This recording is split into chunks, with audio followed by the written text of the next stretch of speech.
What's going on, everybody, and welcome to Ask a CISSP. So this is the Thursday episode of The Other Side of the Firewall, where we talk about the latest and greatest in cybersecurity news, as well as we highlight those movers and shakers and glass ceiling breakers, those people of color who made it to the other side of the proverbial firewall. Speaking of which, with me today is Miguel Clarke. So this is our second time together. So It first time is. was on the other side of the firewall, but this is the first time that you were solo. So how are you doing today? So far, so good. It is a gloriously hot day in North Texas. Yeah, So, yeah, I'm yeah, glad to be you on the guys. inside. You guys burning up. I'm in Florida and it's cooler here and it's hot over Yeah, there. so bad. It's so crazy. But yeah, so we had Miguel on was probably late last year. You're on with Aisha Hollins, Yes. another friend of the podcast. So we were talking about your upcoming project. So the Making It Make Sense, the it being IT, information Yes. technology. So again, great, clever title for a podcast. So I want to do some catching up. I want you to introduce yourself, give us a little bit about your background and what have you. I didn't do my due diligence, so Miguel is a cybersecurity and GRC evangelist for Armor, as well as he is a retired supervisory special agent from the FBI. So you did about 2 decades, if I'm correct. A little over that. Yes. There it is. So it's going to be a fascinating conversation. So whoever's listening, please stay tuned. The rigmarole I always have to knock out. So please like, share, subscribe, all that good stuff. If there's a bell involved, hit the bell. Please follow Miguel as well through all of his social medias that will also hit as we go through the conversation. Yeah. But yeah, just continue to tune in. Greatly appreciating because you keep giving me great guests as long as you keep hitting up the channel. So without further ado, I give it to you, Miguel. Wonderful. So, Miguel Clarke, I am a retired supervisory special agent from the FBI. I did 23 and a half years in the FBI, started in 1998, and I did what all FBI agents in my day wanted to do.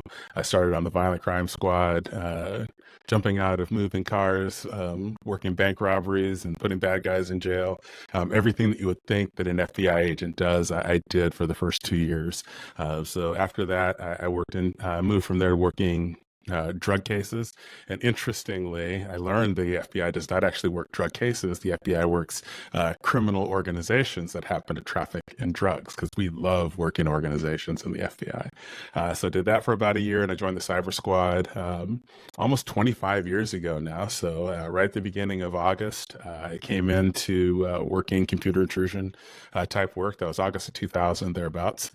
And I didn't have any formal training, but I had always been what people would consider to be a computer geek, I guess you could say. And I mean that I'm self-identifying. So I mean nothing in the pejorative sense Right. to anyone listening here, right? It's like, yeah, I can call you a geek, get permission before you call somebody a geek. All right. So moving forward, I built a bunch of computers in the early mid 90s, primarily to play video games. That was the only reason why I built a computer. I bought a computer and then I'm like, this doesn't work. And this is back in the old 486 days of moving into Pentium for those of you who are keeping score at home. Wow. Yeah. So yeah, there's that. Worked a bunch of computer intrusions, criminal computer intrusions in the early 2000s, and I started working national security computer intrusions with Lockheed Martin victim for the Joint Strike Fighter case. And that really just introduced me into the crazy world of nation state sponsored computer intrusions and just how ridiculous that can be. So various other things, including being a program manager up at headquarters and getting to visit the Pentagon. That was pretty cool. And let's see. Some counterterrorism in there. I was a supervisor for Crimes Against Children Squad for a little while in there as well. And then like the last 3.5, 4 years of my career, I was working corporate outreach. So I was effectively I was paid to answer off the record questions about cybersecurity and risk anytime someone from corporate America would call and, hey, let me ask you a question about a hypothetical situation. So as like a light version of consulting, penalty free, completely safe, Stone, Chatham rules. So I did that up until I retired at the end of 2021.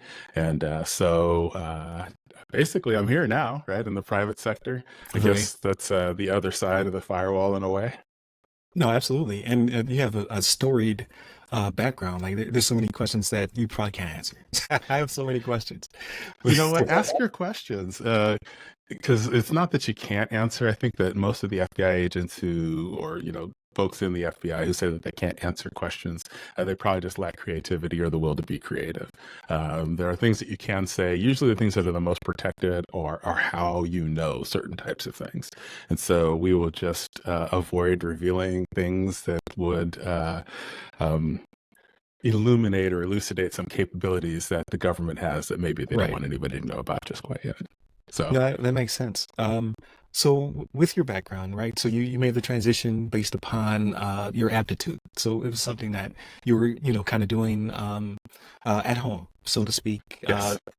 So was it a matter of you asking for the transition, or was it like they were like, "Hey, we need someone with these skills, and we know that you're the resident, like you said, quote unquote geek." Okay, so a little insight into the FBI. No matter how cool it seems being in the FBI from the outside and the inside, the culture is a little bit different, and I imagine it's a lot like the military, where um, they want you to be thankful for the opportunity that's in front of you, and they're really not concerned with the individual skills. We used to say growing up in the bureau that agents are fungible. So if you're an FBI agent, they'll just grab you and assign you to a task, and they don't really care what your skills were. So that's what happened to me. Okay. My late supervisor, special agent in charge, Danny Deffenbaugh, was just coming off of probation because FBI agents, when they graduate from Quantico, you have, everything you learned during the academy, you learn, but then they expected back then for you to take 2 years and just basically do on-the-job type training. And Ah, so I did that, and I was coming to the end of my 2-year probationary period, and he sat me down in his office, the special agent in charge, and he asked me, hey, what do you think of being in the FBI so far? What do are you enjoying it? Do you like being a special agent? And is there anything that you want to do? And I said that I was loving it, was great, living the dream, which I was at the time. And I said, yeah, but I used to build computers in my spare time. And, maybe some point in time, 2 or 3 years down the road, maybe even 4 or 5, I'd love to maybe learn something more about cyber and work cybercrime. And he stopped the conversation right then and there and said, we have a vacancy on the cyber squad. He picked up the telephone and he called some people and said, Miguel's transferring to the cyber squad. And it happened just like that. And so then I have to go back to my boss at the time and tell him that I got transferred because I answered the SAC's question honestly. So that was a very difficult conversation. I may or may not have gotten a tongue lashing for that one. So right. retired Supervisory Special Agent Steve Lester, if you're listening out here, I apologize again. So what's interesting about it is conventional military, right? I can only speak really for the conventional forces I worked with. That typically does not happen too much. Like you are whatever you've been trained to be to a certain Yeah. extent. Like you are also a housekeeper, a babysitter, cleaner, a mechanic, all the above. But typically, you don't get to do anything cool in transition. There's certain circumstances, but what it sounds like is it sounds like the special mission units. So the Okay. SMUs that we used to have visitors when I worked for some of the more interesting customers, right? JSOC Yes. and so forth. They would stop in and say, "Hey, what do you do?" And you say, "Oh, I'm a radio guy or a satcom guy." I'm like, "Well, what do you want to do?" That sounds more like more, and that was cool. We had a bunch of people who did go into that Yeah. field, and they came out better on the other side of it. But it really is that make a phone call like, "Hey, we got an Yeah. individual with the aptitude to do what we're looking for." So that's really cool, actually. It was fun. Especially, yeah, especially if you enjoy it, right? Like some people do get they bite off more than they can chew, but for the most part, Well, that's yeah, always the FBI. You always bite off more than you can chew. And from a culture standpoint, the FBI, at least in the 90s and early 2000s, the focus was always making sure that everybody who worked for the FBI realized that the FBI was bigger than any one individual, any one squad, any Right. office, right? And that the mission was even bigger than the FBI. So there was just a lot of pride that was really instilled into everybody who worked in the FBI at that time. And you would never do anything that would embarrass the Bureau. And that's one of the things that we say, DEB, don't embarrass the Bureau. So Okay. any special Yeah. agent that's out there would know, Deb, don't embarrass the Bureau. That it's almost penalty of death that you do that, right? Like you would get people that just would refuse to work with you if you were the type of individual who was an embarrassment to the organization. And it would be very, very difficult to be able to recover from something like that. Got you. No, that makes perfect sense, especially with the line of work that you guys are doing. So, with that being said, right, kind of to dig a little bit deeper. So, why law enforcement in general? Like, why was that something that kind of pulled at you to go that route? Interesting. I mean, I don't have a traditional story for anything that I do. And law enforcement was the same thing. The FBI was cool. I didn't know anything about the FBI.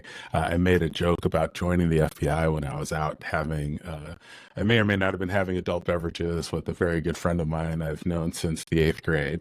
And I may have made a joke about the FBI. I'm like, oh, I don't like what I do in sales. I went to the University of Kansas. I have a business major and I was in sales working in the Kansas City area. And I'm like, no, maybe I'll just join the FBI. Well, a prosecutor out of Kansas, he heard me tell that joke, and he happened to be visiting Nebraska at the time as I was visiting Nebraska.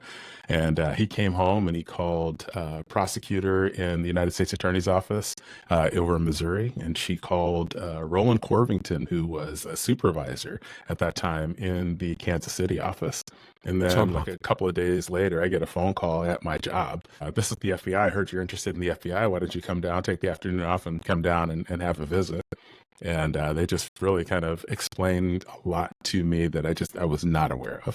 And from that point in time, my interest was piqued. And they do sell the FBI to prospective new agent trainees by, do you have what it takes? And can you outcompete the other 99% of the people who want the job?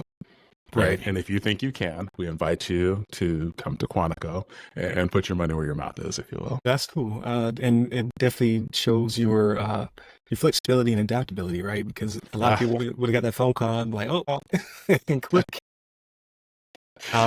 Yes. Yeah. So you're I like to say you're gold, right? Like, so we did the 4 lenses when I was in the military, and they had different personalities. So a person who is willing to take risk. So like out of all the colors, gold is my least of all the lenses, right? I'm very like I have to know 10 steps ahead. I always have to look before I leap. That makes you miss out on opportunities. So yes, you being no, it's not gold. Sorry, it's orange. Gold is task oriented, so you're orange. Okay. So orange is the person, the daredevil, basically. So you having that sense of adventure and what have you, what made you land on cybersecurity on the way out? Like, what made you say, okay, now that I've had the experience, this is kind of what I've been doing for some time. What made you take the leap to say, okay, I'm going to go into the field of cybersecurity, or is it adjacent enough to law enforcement where you didn't really feel like it was too much of a risk? Well, it wasn't a risk for me. There were very, very few people who worked cybersecurity, computer intrusions going into the early 2000s. That was just new. It was novel. At one time, there were probably less than 100 people in the FBI who were working at those types of investigations. We had a guy in Dallas. We have a couple folks in Dallas that had a few firsts, like the very first swatting case that was successfully prosecuted was out of Dallas. So Dallas really was starting to punch above its weight class in the late 90s as it relates to computer intrusion cybersecurity. We started, I think, the FBI's second regional forensics computer lab, because in those days, forensics it was not like a forensic science.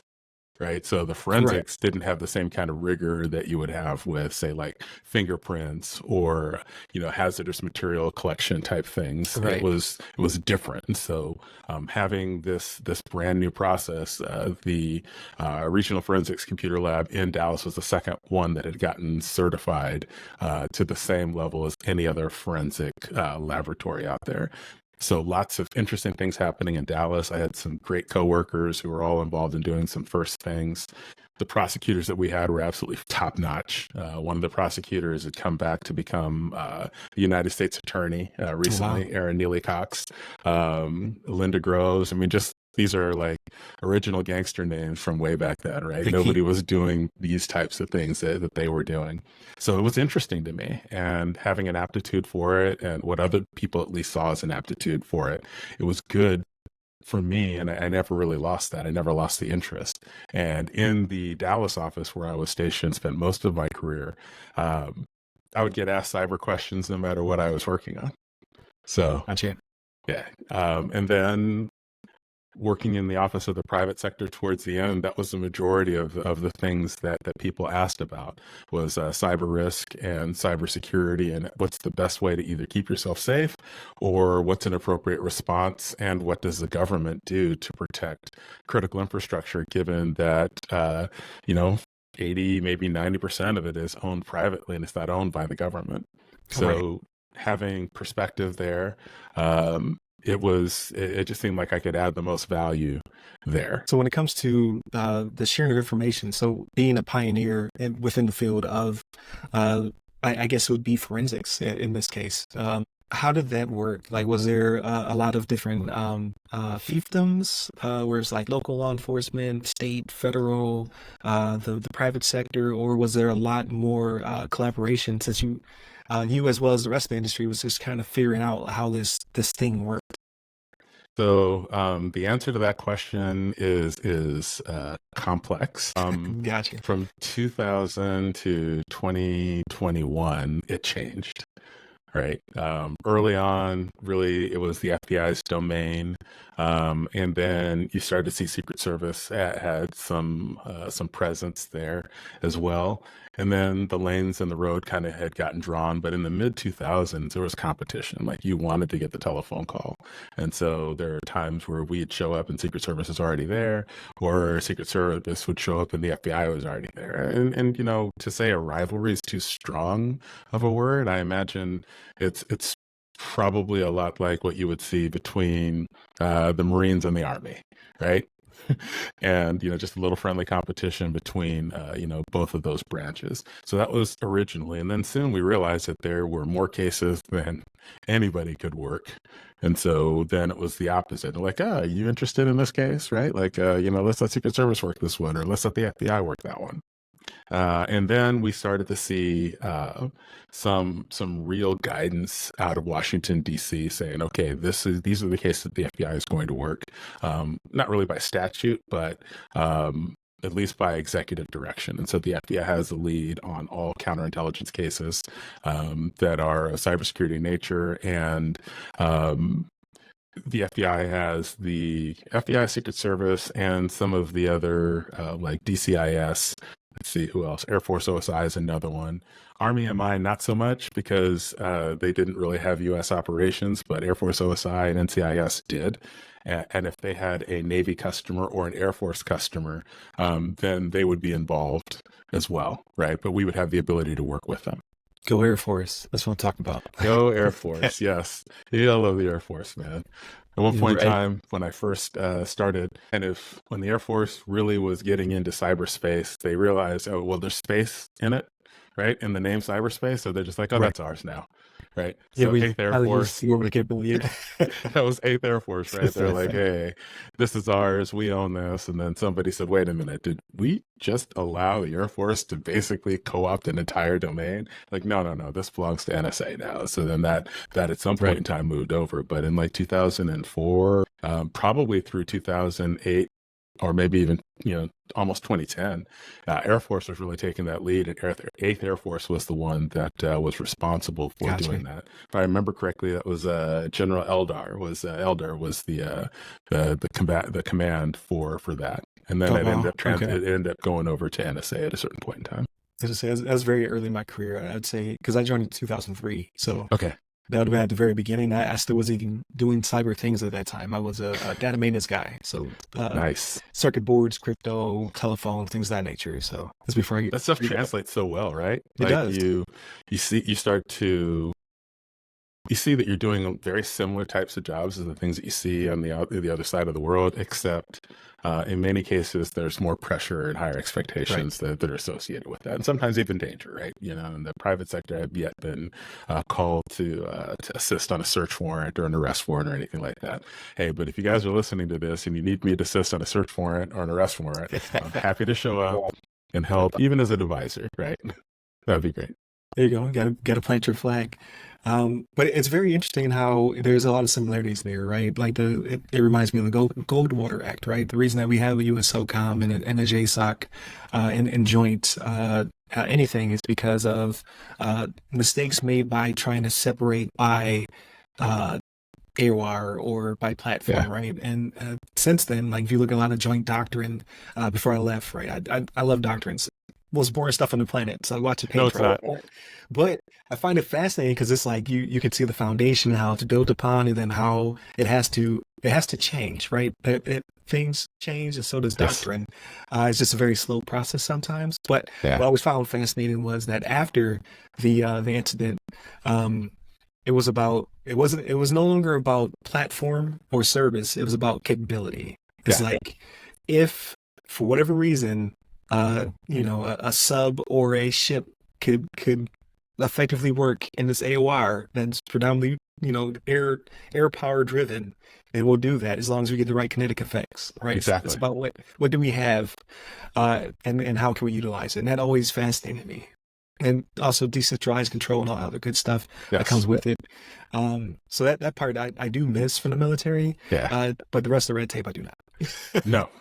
No, no, not at all. The administrative burden associated with anything that ends Right. in .gov or .mil is incredible. For those of you guys who have never experienced it firsthand, it is a marvel. Yeah. Yeah.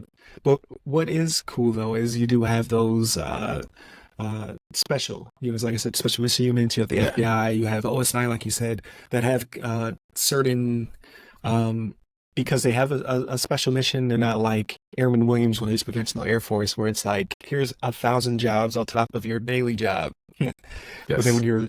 you're working for people with a certain mission, sometimes that gets stripped away. So I really do miss that portion as well.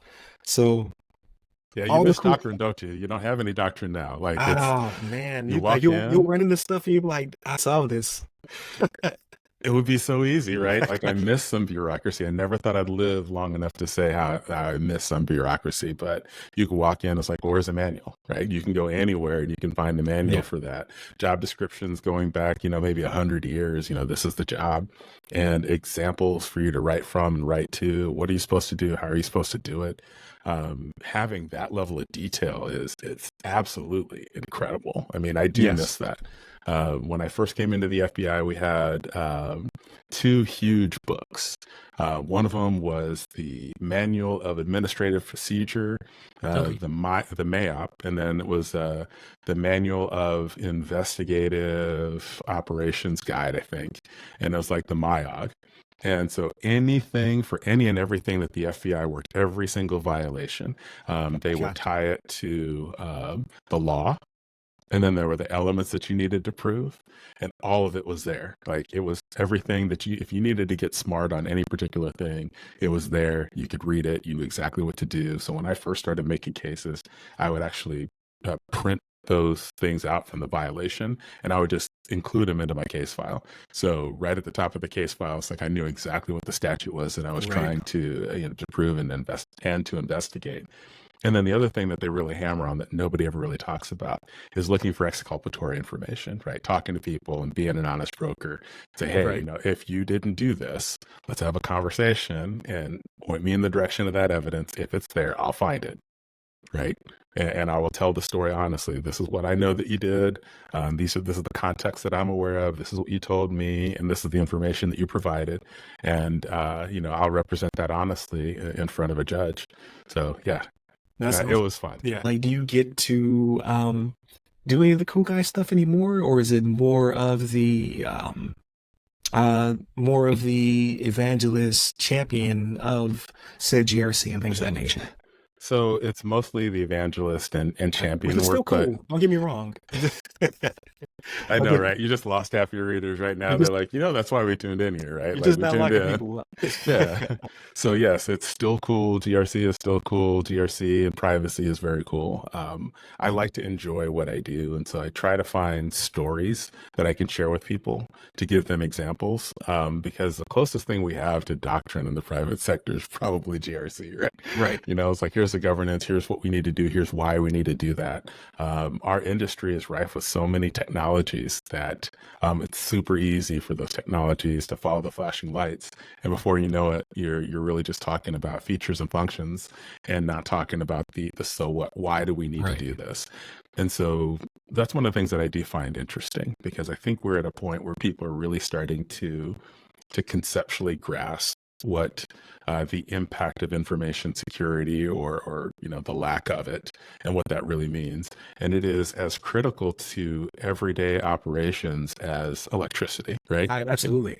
If we were to rewind, let's say 60, 75 years, we wouldn't probably have as strong a tie to electricity in the business context, right? If the lights go out, right, you can just grab the typewriter and you can still work, right? If the lights go out today, well, just loss of life. Yeah, it is. It's done, right? You're not operating, right? You're not online. Your customers can't talk to you.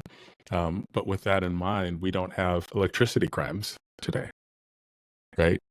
It's just part of business, right? You start to think about, how do I make sure that I literally keep the lights on, and you have a contingency plan in place for that.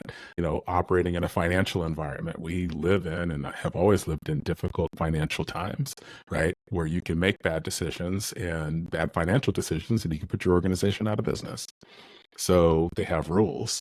They have tools that they can use to guard themselves against like rising, prices rising and interest rates, or the scarcity of capital or something along those lines. But we don't see any of those types of tools or contingencies that are applied to cybersecurity. It's like we want to make cybersecurity its own dungeon, right? Its own, like you said, fiefdom. We used to call them silos of excellence in the FBI, right?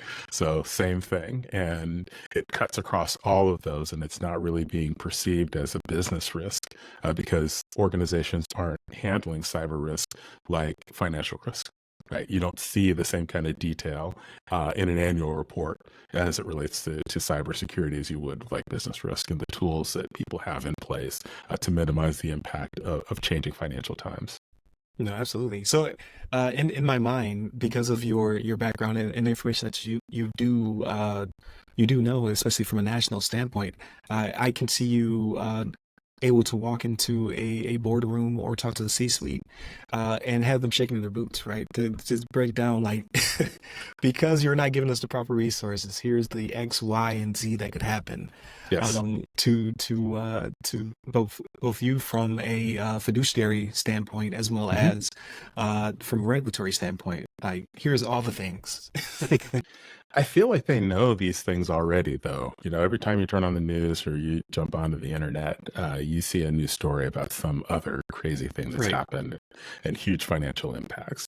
So I think that the board of directors, they know, they understand that they need to get better as far as talking about cyber risk, but there's just nobody to talk to them. Right. We've got technical folks, and then we have like really bright financial minds. So you've got these bright technical folks that understand how everything works. And then you have these really, really bright financial minds and folks that specialize and have the responsibility for governance for huge organizations.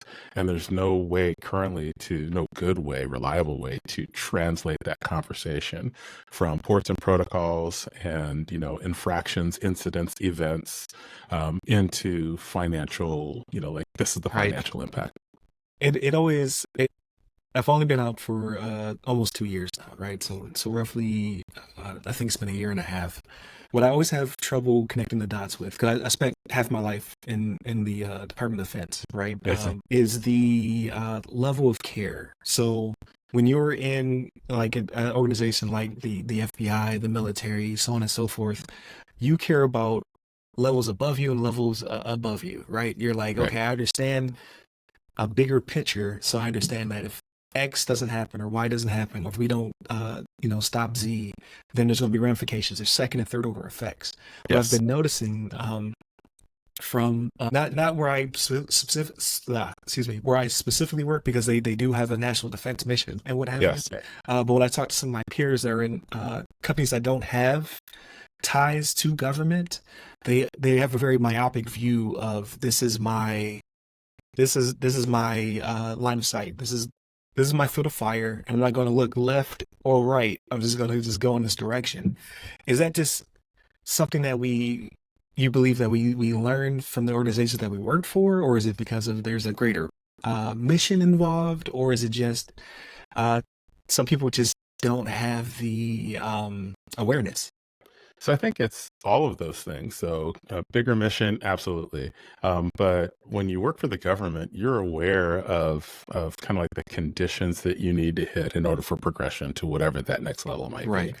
So you know what, you're really interested now. Like, hey, I want to do this because one day I might be in those shoes, and I hope that the lieutenant coming before me or the captain coming before me would do the same for me that I've done for these other folks. And I if not, I'll show them. Right. I'm interested in learning these things because I want to see that. And a lot of that, you get to see the impact of the work that's being done there. Right. So, I've Right. been the low man on the totem pole where, it's like, hey, just sit in this meeting, shut up, don't say anything. Right. I've been that guy. Right. And there's like 7, 8 levels above me, the director of the FBI or, some 1-star somewhere. And I'm just like, just in the back.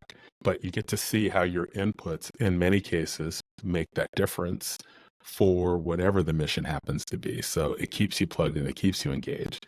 I think in the private sector, people really get wrapped around the financial aspect of it and the financial performance. That's the only thing that people really care about. And so we don't really talk too much about that. And unless we translate what we do into financial impacts for people and really start to think about that, I don't think that we're going to get any traction there. So if you look back, what is it? Is it like, I think it's CDK Global, I think. Yes. Yeah. So, right. So here's this company that last time I checked a week ago was worth about like 6.9 billion is what the revenues were. Right. And in no world is the person who manages professional risk for them going to say, you know what? Our impact in the industry at 6.9 billion is 280 billion. Right. That is so much larger than their organization. Right. But if half of the dealerships use their software, and if we had like 16 or 17 million cars sold through May, and then we kind of extrapolate that out, their software probably does have, like, that being down, probably had a $4 billion impact for the week that they were down. Right. Right. It's like, oh my goodness. But who would make that connection if that's your job to look at risk for your company? Who makes that connection and says, okay, yeah, I'm going to look beyond the walls, our 4 walls for our company, and start to go in and look at, okay, now look at the entire industry, a $1.5 trillion a year industry, if you include manufacturing and you include like all, the sales of vehicles. Nobody's going to do that math. And that's the point. Right. Before we start, we're like, okay, this is what I think the impact is going to be or has been. Right. Last year in the UK, Capita had a breach, and they were saying it was going to be like 25 million pounds sterling is what the impact was going to be. And then earlier this year, they said, we're going to revise that to 106.6 million pounds of impact. That's pretty significantly off, right? That's Right. That's off. That's like shooting at the sea and accidentally hitting the moon, right? Like this should never happen.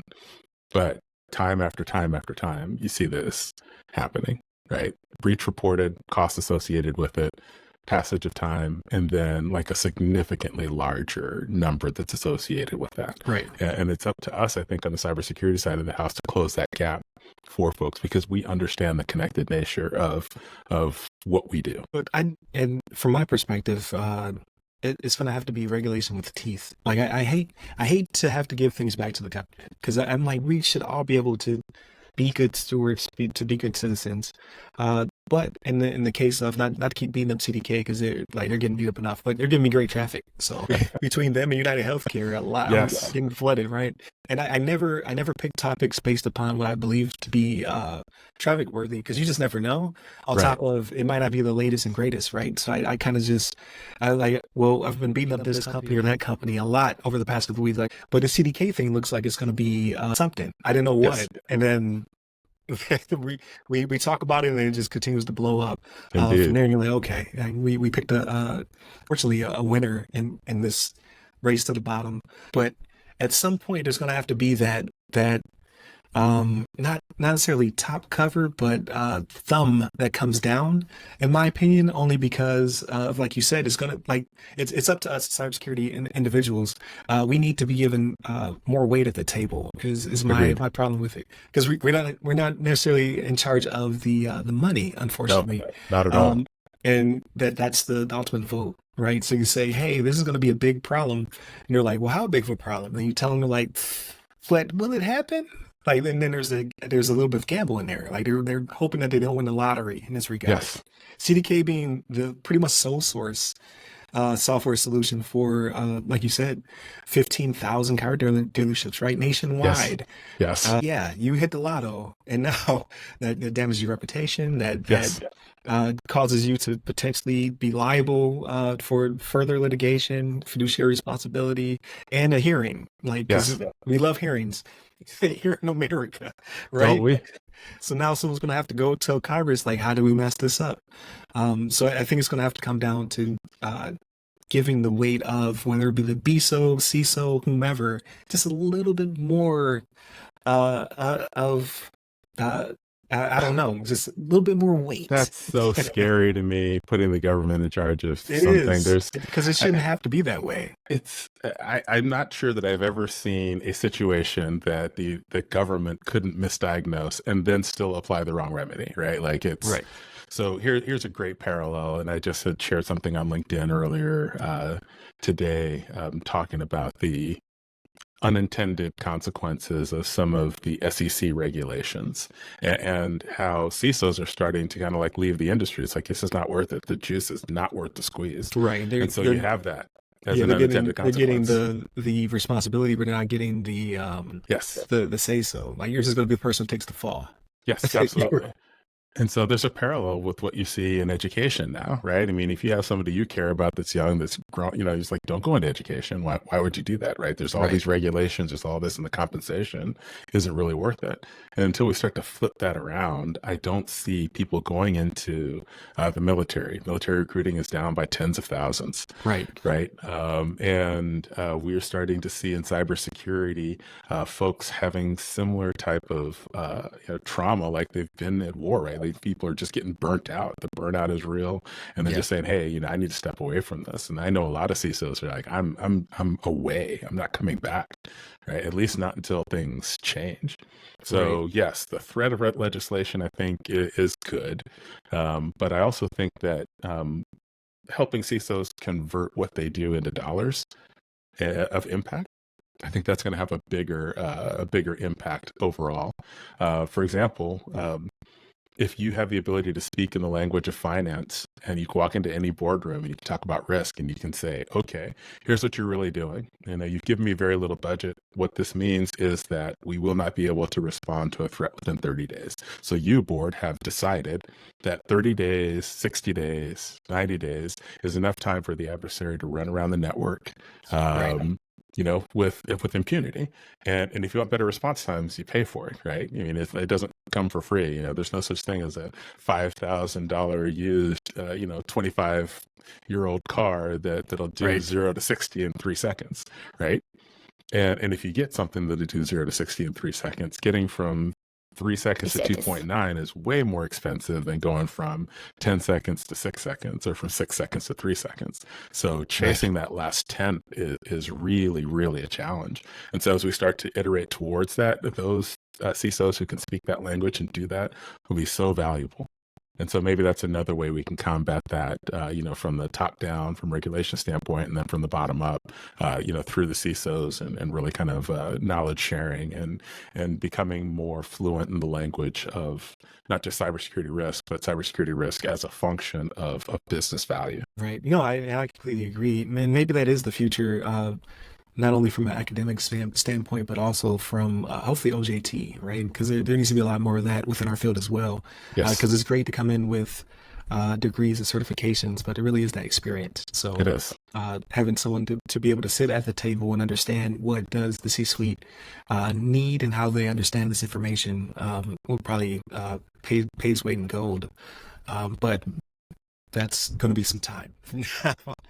So time is moving by very quickly. So I definitely want to pivot to your company, what you guys are currently doing in your initiatives. Yes. And then I'd like to end on a lighter note. I did want to incorporate Tell Me a Scary Story. I want you to I want you to change the names to protect the people, change and all the above. But I know I only have you here for a limited amount of time. So I definitely want to get in all our questions and topics first, and then we'll see how much time we have left. Okay, that sounds good. For Armor, we are we're a cloud first cybersecurity company, and as such, we have, I think the most exciting thing we have right now is having launched Armor MDR. And that is our MDR offering, and it is kind of backed by the Microsoft engine, right? Microsoft is spending $1 billion a year for, I know, like the past 5 years on security, and they've got some really impressive tools that are there. And so Armor uses that to really help to add some context. And then we also have Defender that's a part of the solution now. We just did a launch.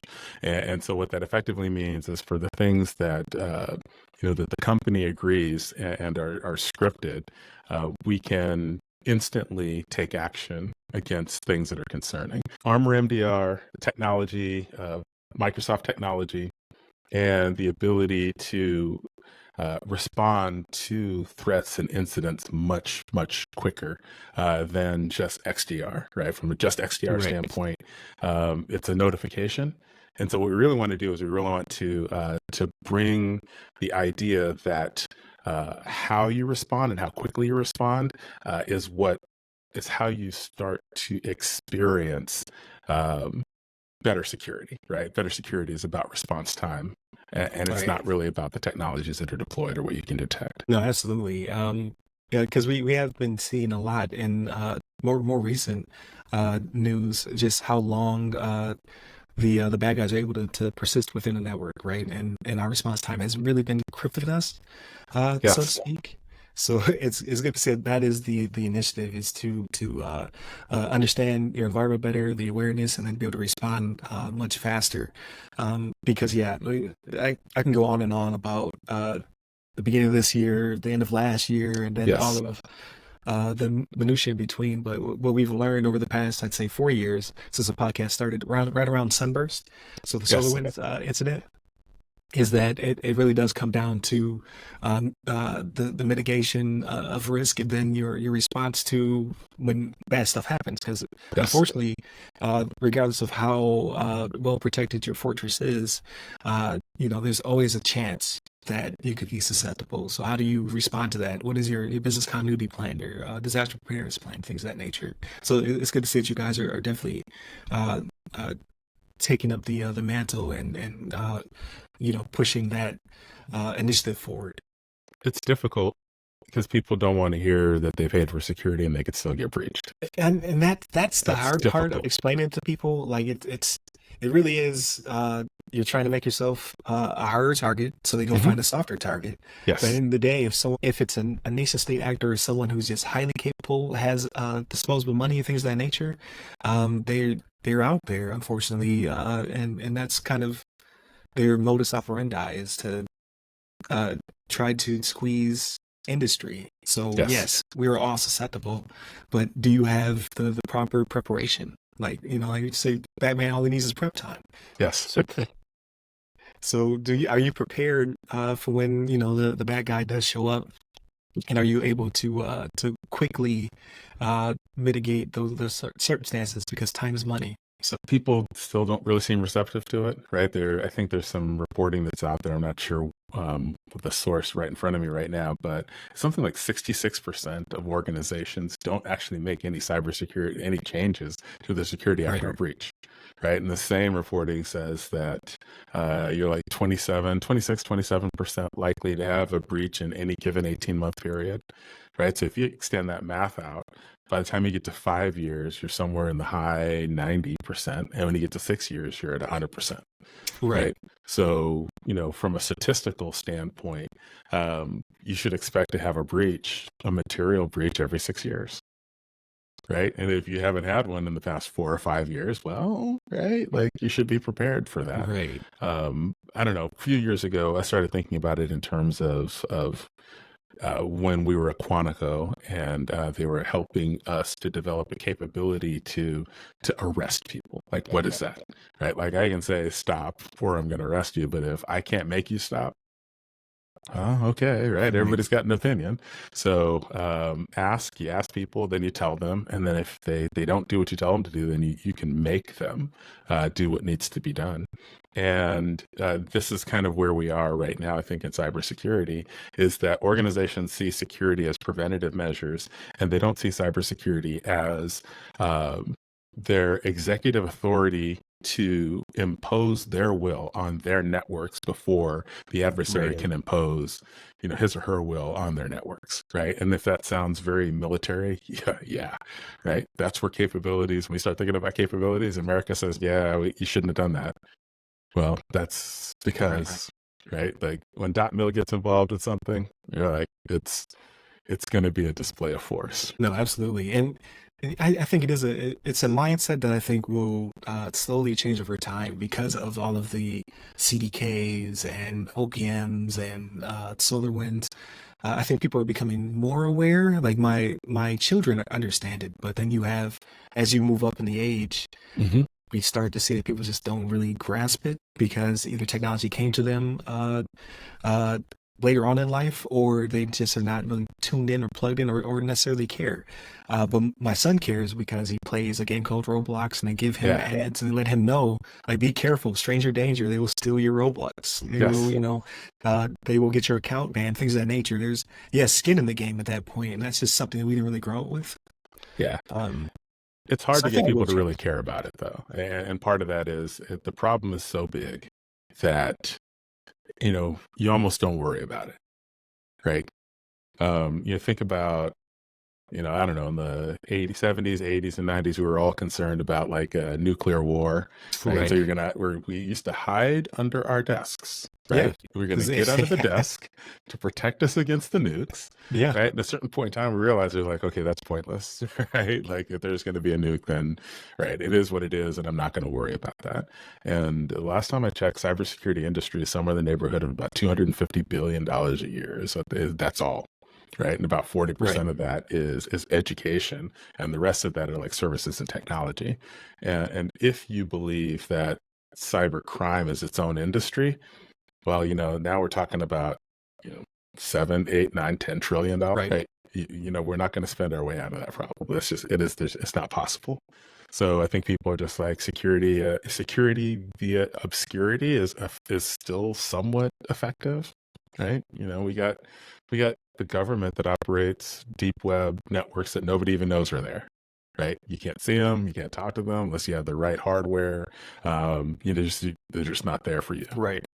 Right. So, taking this mindset of being safe because nobody is interested in targeting me is probably the most commonly held misconception that I've run across in more than 20 years of working computer intrusions. Absolutely. So I use the analogy of the stagecoach robbers from, the Western days. Yes. Because you don't need to be a hacker, you just need experience. You just need to have the will to continue to learn and train. It has to be something Yes. that appeals to you. You don't need a degree for it. You don't need certain backing for it. These things will, exasperate your situation. But on offensive cyber, you need degrees and certifications, and you have to work your way up the chain. The bad guys don't do that. It's just it's a It's a cash street grab. fight. Yeah, it is that too. And it's just, you have to think of it that way, like, hey, I need to be prepared for when they come knock on the door, because for them the risk is somewhat minimal. Right. And the reward is outstanding, because you have people paying millions of dollars, and like you said, they don't even fix the back door that was open. They just give them the money and say, hey, thank you, and then they come right Yeah. back for the back door. Change Health. I think Change Healthcare, the subsidiary of United Healthcare. I think they paid the ransom. Yeah, that's what we suspect as well. That's what we said. Yeah, Yeah, and we're they're no pretty better sure we off. paid the ransom. And then that's just you just fed a stray cat. Now your rival or your peer or whatever, they're gonna attack them next. Yeah, They're like, the money is good here. it is. So the way I see it, and kind of what we learned in Quantico, they didn't put it exactly this way, but I tried to encapsulate it. So you have, mindset, skill set, and then the tools that you use. And I think it's going to be an intersection for all three of those things. Developing that right kind of mindset. That was one of the things we talked about in Quantico when going through the FBI Academy. Having a winning mindset, a survival mindset. Right. Because sometimes if you're in a dangerous situation, maybe you're severely injured, your will to live might be the only thing that keeps you alive, right? So you have to have that mindset. And then we train to be able to stop people from doing things, whether it's firearms training or hand-to-hand or wrestle or whatever it is. Right. We have a capacity to be able to make people stop doing bad things, right? And then the tools, right? Yeah, I mean, when you're in the FBI, you're thinking, oh man, this is a pretty cool gun. This is great. And then you get in the private sector, like, yeah, people spend 10 times as much on guns as what we do, right? All the Gucci guns are not in the military and they're not in the FBI. So yeah, I mean, we have our work cut out for us. No, absolutely. But it's great to see that you as well as Armor are there, fighting the good fight and trying to make it at least an educational experience for your clientele, your consultant, and things of that nature, to try to turn the tide, because there is a lot of misconceptions, and I think like you said, people have they believe that they're okay, they believe that they're safe and what have you, but I mean, not to be all doom and gloom, because I do believe that we are doing better, right? We're starting to make strides and what have you, but again, the bad guys don't require as much. They don't have red tape. No, they just don't. go about doing bad things. So we just have to be a little bit quicker. And I think that this was an awesome conversation about how do we get there, right? Like you said, Yes. how do we mitigate those circumstances? How do we recover quickly? Things of that nature. So no, I think you're fighting a good fight. It's fun. We also have Armor started as Firehost, right? So firewall and hosting and secure hosting. Okay. So for organizations that are saying, hey, look, we want to outsource this risk to somebody else, right? So if it's maybe payment processing or maybe critical health related data, and we can't afford we can't afford to hire our own SOC and spend, $1.5 million a year for 24/7 and varying amounts of quality work that you have there. It's like, we're going to pay somebody to do that SOC as a service. And, we want somebody else to host it. If you see a problem in that environment, you can mitigate that. And we have years and years of doing that type of experience, that kind of work for our customers, Armor Cloud, Armor Enterprise Cloud, and having agents that can be deployed, to protect different workloads. So those are all things that Armor's doing. And so now customers just have to decide, right? Do I want to bring in a security system, if I will, into my environment? Or do I want to move my environment into something that's a little bit more secure? And we make those types of decisions every day in our lives, right? We have a certain amount of cash we carry with us, and we have the rest of the money is usually in a bank, and there's some level of protection there. And it's that same concept. And I try to make all these cyber things, align to concepts with how we do things in life, because we naturally mitigate risks for ourselves, whether financial risk or physical risk. We naturally do those things every day in life. And that's real application, like to be able to break it down again. So we need more people in this space that are able to do that, because that is not only great client facing, right, to the customer and from a consulting standpoint, but also for the people who have the purse strings. So and Yes. that's really what it comes down to. So no, that's great.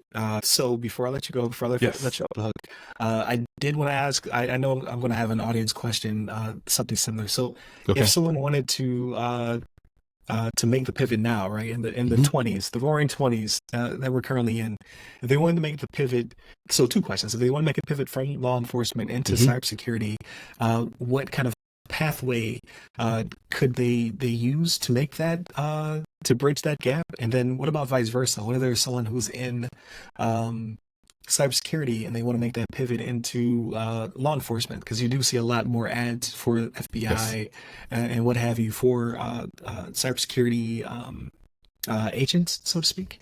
Yes. So if you're at a point in time, nearing retirement, and you're like, hey, I'm thinking about a career change, I think the application is definitely there from a mindset standpoint. Get used to being more collaborative than you've been in the past, right? The FBI, most law enforcement, the law and the courtroom is our customer. It's not the people, if that makes sense, right? So we just are there to collect evidence and to bring that evidence to trial. And then that's where the people get to see it. But we don't do as good a job in the FBI of really providing information to victims about the status of the case. And, we've gotten a Gotcha. little bit better, but the FBI is not a service. Law enforcement is not a service that's run to help you with cybersecurity. It's there really go chase bad guy and bring consequences to bad guy. So, understanding that, while then still being able to leverage the intelligence portion of the information that we collect and then make that available to not just victims, but to the private sector as a whole in order to be able to protect critical infrastructure. That's important. So I think that law enforcement is continuing to grow in that direction. And we just and I would ask that people just be understanding as it relates to that. So that's kind of one question. Transitioning to the private sector, always going to be difficult. You're around a whole bunch of go fast, but people who were, when I went through the FBI, the top 1% of the people who applied. And you're going to go into a different field, and it's going to be different. So an example real quick. I've been on a range shooting guns so many times, right? I'm so comfortable with that, it doesn't bother me. But one of the first times I went to a civilian range and I started to hear gunfire, and the primary firearms instructor hadn't called for any shooting. I was looking around, I was like, what's wrong with those people over there Right. shooting their guns, right? And so that structure that's provided, having everybody pointing in the same direction, all doing the same thing on the same mission, you're not going to have that. Right. Everybody's kind of doing their own thing, and that's okay. So just understanding that, that's one thing. So those folks that are in the private sector right now and they're interested in going into law enforcement, especially so they can get some experience from a cybersecurity context, I said, absolutely go do that. Right. That is, I think, an ideal path for people who are interested in cybersecurity to go in. Air Force OSI would be towards the top of my list. NCIS would also be up there. Of course, FBI, Secret Service, all have a mission there. Having the law enforcement piece means that you get used to making cases and you start to think about things very differently. And as a result, your thinking becomes very clear, and you become, you're able to defend your ideas a lot easier. And I think that's one of the things that people have told me is interesting about me and my approach. The other thing is you have adversarial conversations as well. And so you realize that sometimes people don't want to give information to you, and it's still your job to collect that information, and you don't get to do that physically, right? So you have to be persuasive, you have to listen, right? You have to there's just a whole way to interrogate folks that you will learn in the FBI, and that will help you in future negotiations, and that will help you in really talking to others. Plus, I think you'll develop a confidence that maybe you might not have if you're just in cybersecurity, right? That being forced to do these other physical things and go out and interact with other individuals, sometimes in a physical way, it develops a confidence because you become more competent. right? So that competent leads to confidence. Yeah, absolutely. No, great answers. So I know I said I was only have two more questions. You piqued my interest on the third question. So we talked about it yesterday actually. So we batch record on Sundays, Okay. and then Ask a CSSP is recorded usually on Mondays. So behind the scenes for audience. Yes. He kind of stumbled on. We're trying to figure out what makes a cybersecurity negotiator. Is that someone who comes out of law enforcement, or is it someone who's specially trained in cybersecurity, or both? I think negotiation, crisis type of negotiations are different, and there's the whole gamut that's associated with it now, right? If the idea is simply to facilitate payments and get that to work, anybody can do that, right? When you're thinking about negotiations from the context of a government is going to take some action, then I would say, yeah, there's something that's there. But in more cases, most cases, I think there's not going to be any government action that's going to be taken. There's not going to be any action by the company that's going to be taken. It's just, let me figure out what's the right dollar amount, and let me figure out how I'm going to get the money to you, and then what's going to happen. What's the format that I'm going to get? The materials back. Right. So I think that it's much more open when you're talking about negotiations. Yeah, absolutely. So one of these days, I'm actually going to sit down and try to do an entire episode on it, because there's a lot of stuff that happens in the background as well, right? You have brokers, like people who Yes. actually take the money in third parties, and it's crazy. There's no guarantee that they're honest brokers either. They don't need to be honest brokers. Right. One of the very first prosecutors that I work with said, "Hey, if you're going to put the devil in trial, you're going to have to go to hell to get the witnesses," right? And it's that same idea. You're dealing with folks that have decided to monetize an organization's weakness. There's no guarantee that they're going to be honest brokers, and they don't have to be. If you don't have the capability to stop them, like make them stop. So if we develop those capabilities, that I think will be different. And we saw that. I think it was Colonial Pipeline, right? When they had Colonial Pipeline, the government was like, we think let me tag me in, right? We're going to show you what the United States government can do. And so by and large, people were like, okay, we're not going to mess with America's oil, right? Like that. Right. So you do a lot of things, but you don't mess with the oil. Americans oil? Please. That's hilarious. You want to be the main character in your okay. All right. Yeah, and Americans running around with trash bags full of gas. Like it literally made us go insane. That's how bad it was when Colonial Pipeline was hit. So craziness. So before I let you go, I know that you are an avid gamer, right? Am. So we kind of on it on the other side of the firewall, and we were talking about, I think, Diablo and what have you. Yes. I never. So I was waiting for us to have another conversation. These are game tag. You don't have to disclose on here. I'm going to hear from you later. But we'll get it. But I definitely want to sync up, because my son tried to put me on Diablo, and I played a little bit. I played as a barbarian. I called him Ryrarian or something like that. I don't know. I was being corny. It didn't click for me because it's such a lonely world, and I think it's good. You have to play with friends. I was just running around, just smashing people, doing my yells, spamming button, and like 3 hours later, I caught them several levels, and I was just like, yeah, I'm done. So what are I guess I should say, what is your favorite game, and what are you currently playing? So I haven't really had time to play very much, but I'm a huge Final Fantasy fan.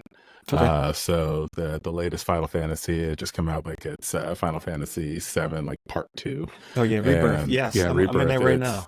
It's a fantastic game, and in the past 2 or 3 years, I played the second God of War, Ragnarok. That was fantastic. It's one of the first. Second game I platinumed, like everything. I did everything in that. It was a lot of fun. I did not. It's so much stuff. So much stuff. So there's that, and then Helldivers, but they had a recent misstep, right? That was Helldivers 2 is a great game, and then like 90% of the players are gone. So gaming, going out to the range, firearms is also fun, and photography. Those would be the things that I enjoy the most when I'm not doing cybersecurity stuff. Okay, so then I can use this question 2 ways. What are you currently shooting? So, of course, 9mm, which recently now is good enough for any problem that you'll have, right? And I have a Shadow Systems MR920. Just that's kind of my daily carry. I also have a an FN 509C tactical Okay. that I like as well. That was a retirement gift from the missus. So that, and of course, a freedom loving AR, right? You gotta have It's that. that freedom loving. I like that. Yeah, it is, right? Tell me you're an American without saying you're American. Look at a picture of my AR. So yeah, I'm a Texan at that, right? Right. Um, so that, and then I'm also a Nikon shooter as well. Okay. And I like, prime lenses, and I do enjoy shooting, people, but not portraits and weddings anymore. Gotcha. Right. So just go out and look for things that are interesting, travel, just really kind of being out, and then just enjoying the wonderful things that I have the ability to see. That's awesome. So you said Nikon. Okay. Yes. I think that's the only real camera I ever owned was a Nikon. But I've never been an avid photographer, but I do enjoy, like, if I see something, because I Yeah. did travel a lot when I was in the military. But yeah, I'm just an iPhone guy now. Like, I know it's a shame. It's good enough. They have bad cameras. It's good enough. I mean, if you decided that, hey, look, I'm going to start a project, and at the end of this project, that you're going to end up with this, 40-page album that's going to be filled with pictures of your kids, and then when they graduate from college, it's like, here Right. it is. Then that's different, right? If you have a project in mind, but for the most part, for most of the stuff that we do and the way we consume media, the iPhone's great and has been for probably 4 or 5 years. Got you. Okay, so I don't feel that bad then, You right? should 'Cause not feel bad. Don't let I plan anybody on make getting you feel bad. a 16 Pro Max Ultra, whatever they call it, right? That's my plan, is to get one of those More than next enough. grad. Yeah. Okay. So no, that's great. And so you said Helldivers. So your system of choice is PS5. Yeah, I've got an Xbox as well, and I played a little. What was it? I can't remember. It had come out last year. This time it was supposedly a big Bethesda game, and it was fun-ish for a little while. Oh, But Starfield. Starfield, yes. Yeah. But if you leave it to me, and if I could only have one system, it'd be a PC, and I would play like Dawn of War, Command and Conquer, Okay. and StarCraft, right? Like, I really, really enjoy the real-time strategy games. You get together with a few buddies and do that. But those games are just dead, right? Nobody plays them anymore. I think the companies think that we only care about mobile games now. Yeah. Yeah. I think that is the trend. I mean, that's the biggest player base. But Civ is making a return. I did see Civ. I guess 6 is coming out, but Civ Okay. 5 still has a pretty popular fan base. I've never been good at a Civ game. I never make it very far. That's a game where you have to, like, really devote yourself to learning the keyboard. Yeah. I just never really got down like that. However, I'm starting to convert now that Game Pass is on PC, and Yes. a lot of the PS5 games are starting to come to PC. Yes. And my wife got me a Super Ultra Wide for my birthday. Oh, nice. So now, yeah, I can't, like, if a game has that capability, I have to play it on this monitor. Of course you do. So like now I'm starting. She converted me a little bit. So now I'm starting to get more and more into PC games. So I'm not sure if that'll stick necessarily. I have to see when the 50 series come out, how much they're going to be. Yes. Because I have a 3060 right now, and Okay. it works, right? But I can feel it. They're upgrade the next year or two, right? So Yeah, it just you need depends on to. what those prices look like.